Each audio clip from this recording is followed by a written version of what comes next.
नमस्कार। आजिरो आलोचना को स्वागत। आमे आजी माने जुलाई 1 2025 पई गुटे ज्योतिषीय राशिफल गणना मिलिछि सेटा को टिके भल कि देखिवा। हाँ निश्चय एथेरे सेदिनर ग्रह स्थिति आउ तार कौन प्रभाव पड़ी पारे से विषय रे कुआ जाइछि। अच्छा, मुख्य कथा हैला जे चंद्र सेदिन सिंहरु कन्या राशि को जाउछंती। हाँ आउ सेथि पई किछि गुरुत्वपूर्ण जोगो भी हेउछि। जेमिति कि जेमिति चंद्र आउ शनि परस्पर को देखुछंती समसप्तक जोग आउ मंगल जोगु गोटा अनफा जोग। ओहो, आउ सबुठ बड़ कथा बुधंक सहित चंद्रंकर राशि परिवर्तन जोगु भी रहुछि। वाह। तेबे हमर लक्ष्य हला ए सब ग्रह स्थिति जोगु विशेष करी मिथुन, कर्कट आउ कन्या राशि पई दिनटा काहे कि शुभ बोली कुहा जाउछि सेटा बुझिबा। हाँ आउ बाकी राशिंक पई भी मुख्य कथा कौन सेटा देखिबा। ए ग्रह स्थिति शुणिकी तो बहुत मजादार लाଗୁଛି। चलंतु भीतर को जीवा देखिबा कौन अछि। निश्चित भावे एठी जहा बेसी आकर्षणीय ना सेटा हेला एका संघरे एते गुडाई शुभ जोगर संभावना विशेष करी अनफा जोग माने जेते बेले चंद्रंक पूर्व घरे ग्रह थांती एठी मंगल अछंती। अच्छा, आउ चंद्र बुधंक राशि परिवर्तन जोग एई दुईटा स्थिति किछि राशि पाई दिनटाकू बेश भल करि पारे। बहुत बढ़िया। तबे मिथुन राशि आरंभ करवा। कुहा जाउछि जे एमानंक पाई आय बढ़ी पारे, अटकी थिबा पैसा भी मिली पारे, समाज रे सम्मान बढ़िबो, नुआ काम भी आरंभ करि पारंती। एते सब भल कथा काहे कि? देखंतु एहारो गोटे मुख्य कारण हेई पारे चंद्र आउ बुधंक भितरे जो राशि परिवर्तन जोग होउछि। चंद्र माने आम मन भावना आउ बुध हेले बुद्धि वाणिज्य। जेतेबेले एमाने एमिति परस्पर घरे रुहंती माने राशि परिवर्तन करंती सेतेबेले चिंता आउ भावना भितरे गोटे भल समन्वय आसे बोली कुहा जाए। अच्छा, तो एईटा स्पष्ट निष्पत्ति नेबारे कथाबार्तारे आउ फाइनेंशियल प्लानिंग रे सहाय्य करे। ओहो, सेति पई आय बढ़िबा आउ नुआ सुजोग मिलिबार संभावना बढ़ी जाए। बुझिली। माने मन आउ बुद्धि मिसिकी काम कले भल फल देबार संभावना बढ़िया। एबे कर्कट राशि कथा देखिबा। एमानंक पई परिवेश खुशी रहिबो, भल खबर मिली पारे, एपरिकी नुआ गाड़ी किनिबार संभावना भी अछि बोली लेखा अछि। हाँ किंतु एइठी गोटे कथा अछि। कुहा जायछि चिंता जोगु निष्पत्ति नेबारे असुविधा होई पारे। एटा केमती? गोटे पटे एटे खुशी आर पटे चिंता। हाँ एमटी हेई पारे। कर्कट राशि पाई देखंतु चंद्र आउ बृहस्पतिंक मध्यरे गोटे केंद्र जोग रही पारे। बृहस्पति हेले ज्ञान सौभाग्यर कारक और केंद्र स्थिति को ज्योतिषरे साधारणतः बहुत शक्तिशाली आउ सपोर्टिव बोली धरा जाए जेमटी घरर मुख्य खुंट। अच्छा, तो एटा सुख समृद्धि पाई भल होई पारे किंतु अन्य ग्रहंक प्रभाव किंबा जदि चंद्र टिके दुर्बल थांती सेतेबेले एमती मानसिक द्वंद्व आसी पारे।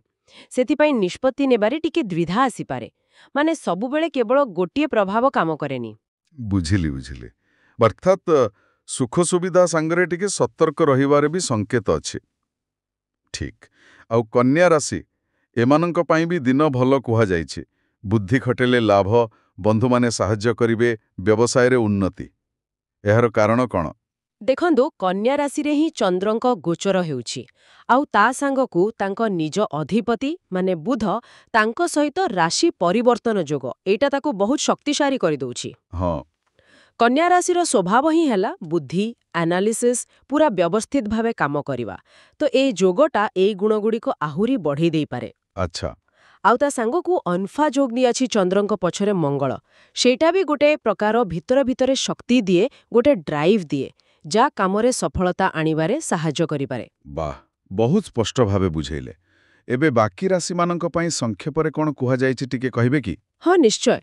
मेष पाई खर्च बढ़ी पारे किंतु पुराना पैसा मिलिबार भी संभावना अछि। वृष पाई परिवार सहाय्य करिवे तथापि किछि चैलेंज रही पारे।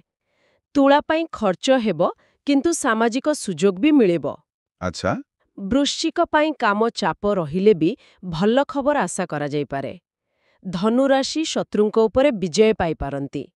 मकर पाई सामाजिक स्तर रे लाभ अछि किंतु संपर्क रे टिके सावधान रहिबा दरकार।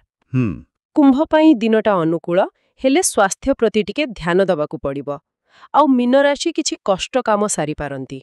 ता माने मोटामोटी भाबरे देखिले ଅଧିକାଂଶ ରାଶି ପାଇଁ କିଛି ନା କିଛି ସୁଯୋଗ ଓ କିଛି ସତର୍କତା ଏମିତି ମିଶାମିଶି ଫଳ ଅଛି। ହଁ ଏକଦମ। ତେବେ ଆଜିର ଏ ଆଲୋଚନାରୁ ମୁଖ୍ୟତଃ ଜଣାପଡ଼ିଲା ଯେ ଗ୍ରହମାନଙ୍କର କିଛି ବିଶେଷ ସ୍ଥିତି ଯେମିତି ରାଶି ପରିବର୍ତ୍ତନ ଆଉ କେନ୍ଦ୍ରଯୋଗ ଏଗୁଡ଼ା ମିଥୁନ, କର୍କଟ, କନ୍ୟା ରାଶି ପାଇଁ ଆର୍ଥିକ, ସାମାଜିକ ଆଉ କାମ କ୍ଷେତ୍ରରେ ଭଲ ସମ୍ଭାବନା ଆଣୁଛି। ହଁ ଆଉ ଅନ୍ୟ ରାଶିମାନଙ୍କ ପାଇଁ ବି ମିଶ୍ରିତ ଫଳର ସଙ୍କେତ ମିଳୁଛି। ମାନେ ସୁଯୋଗର ସଠିକ୍ ବ୍ୟବହାର ଆଉ ସମ୍ଭାବ୍ୟ ସମସ୍ୟା ପାଇଁ ସଚେତନ ରହିବା ଦରକାର। ହଁ କିନ୍ତୁ ଗୋଟେ କଥା ମନେ ରଖିବାଟା ନିହାତି ଜରୁରୀ। କ'ଣ? ଏ ଯାହା ବି ଆମେ କଥା ହେଲେ ଏଗୁଡ଼ା କେବଳ ଗ୍ରହଙ୍କର ଯୋଉ ଗୋଚର ଚାଲିଛି ତା ଉପରେ ଆଧାରିତ ଗୋଟେ ସାଧାରଣ ସମ୍ଭାବନା। ଆଚ୍ଛା।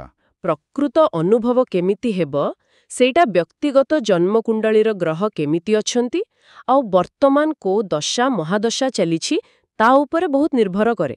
ହଁ ସେଇଟା ତ ଠିକ୍। ତେଣୁ ସମସ୍ତଙ୍କ ପାଇଁ ଫଳାଫଳ ପୂରାପୂରି ଏକା ହେବନି। ଏ ଯୋଗଗୁଡ଼ିକ କୋଉ ପ୍ରକାର ସୁଯୋଗ ଦେଉଛନ୍ତି ବା କୋଉଠି ସତର୍କ କରାଉଛନ୍ତି ସେଇ ଇଙ୍ଗିତଟା ବୁଝିବା ହିଁ ମୂଳ କଥା। ଏକଦମ ଠିକ୍ କହିଲେ। ତେବେ ଏସବୁ ସମ୍ଭାବନା ବିଷୟରେ ଜାଣିବା ପରେ ଶେଷରେ ମୋ ମନରେ ଗୋଟେ ପ୍ରଶ୍ନ ଆସୁଛି। ହଁ କୁହନ୍ତୁ। ଏଇ ଯୋଉ ଜ୍ୟୋତିଷୀୟ ସୂଚନା ମିଳିଲା ଏହାକୁ ଗୋଟେ ଗାଇଡ୍ ଭଳି ବ୍ୟବହାର କରି ଆମେ ନିଜ ଦିନକୁ ଆହୁରି ଭଲ କରିବା ପାଇଁ ଆମ ନିଜ ଚେଷ୍ଟା, ଆମ କର୍ମ ଦ୍ୱାରା କେତେ ପ୍ରଭାବ ପକାଇପାରିବା? ବହୁତ ଭଲ ପ୍ରଶ୍ନ। ମାନେ କେଉଁଠି ଗ୍ରହଙ୍କ ପ୍ରଭାବ ସରୁଛି ଆଉ କେଉଁଠୁ ଆମ ନିଜ କର୍ମର ଭୂମିକା ଆରମ୍ଭ ହେଉଛି ଏ ବିଷୟରେ ଭାବିବା ପାଇଁ ଏଇଟା ଗୋଟେ ଭଲ ପଏଣ୍ଟ ନୁହେଁ କି? ନିଶ୍ଚିତ ଭାବେ ଜ୍ୟୋତିଷ ରାସ୍ତା ଦେଖାଇପାରେ କିନ୍ତୁ ଚାଲିବା ତ ଆମକୁ ପଡ଼ିବ। ଆମର ଚେଷ୍ଟା ଆଉ କାମ ହିଁ ଶେଷ ଫଳକୁ ନିର୍ଦ୍ଧାରଣ କରେ। ଏହା ଉପରେ ଚିନ୍ତା କରିବା ନିହାତି ଦରକାର।